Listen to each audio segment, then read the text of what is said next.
Најстудената зима во мојот живот.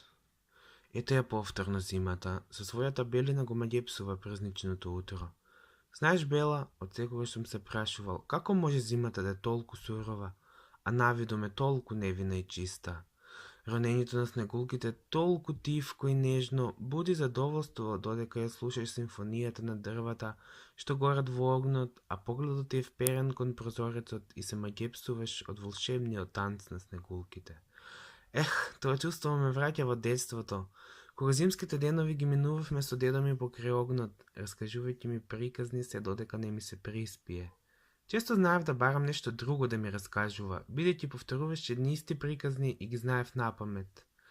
Тој знаеше да ми каже дека ги повторува за да ги научам и да ги памтам цел живот, за да можем да ги раскажувам на моите внуци, како што неговиот дедо му ги раскажувал нему. И ги памтам, Бела. Ги памтам и ден денес и срцето мразолци ми го пробудуваат кога се сетам дека мојот внук не ги знае тие приказни. Бела, зошто зимата не е како тебе, како куче, бела и пријателски настроена? Кога ќе се сетам, во никоја зима од мојот живот не уживав и едве чекав што побрзо да минат. Приказните се топли спомени, но студените зимски утра со снег до колена и патот од нашето село до градот, од домот до училиштето и моментите кога со опинците направени од свинска кожа чекориш и оставаш траги во студениот снег, секогаш ги помнам пожелбата што ми минуваше низ глава во тие мигови. Што побргу да мине и таа зима. Дојде зимата кога го изгубив татко ми. Мајка ми плачеше со денови. Браќата беа постари од мене, тие веќе се спремаа за женитба, а јас бев најмалиот и оној кој треба да слуша се што ќе му кажат и наредат. Мечтаев да дојде тој ден кога ќе бидам и јас возрасен и нема веќе да ги слушам секојдневните наредби. Однеси им сено на овците, донеси дрва, запали го огнот и тргни кај кладенецот да донесеш вода. И растев полека. И секоја следна зима бев повозрасен во споредба со минатата, но тие беа подеднакво сурови и едве чекав да минат. Ја помнам и зимата кога тргнав во војска, прв пат оддалечен од родното место и одвоен од најблиските. Секој ден мислев на моите дома и почнав да се молам и да се заблагодарувам за семејството што го имам.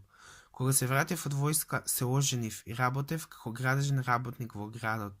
Зимата кога станав татко, јас и жена ми бевме станари и покрај целата таа радост, јас чекав што побргу да мине зимата за да работам, да спечелам пари за детето и за нас, да не живееме како станари, да си изградиме наш топол дом.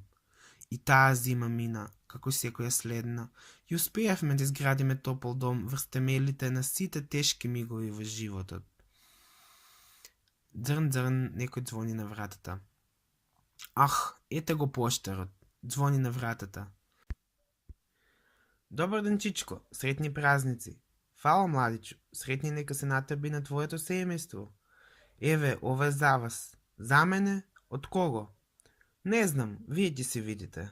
Довидување, пријатно. Бела, добив писмо. Од кого ли е? Да го отворам.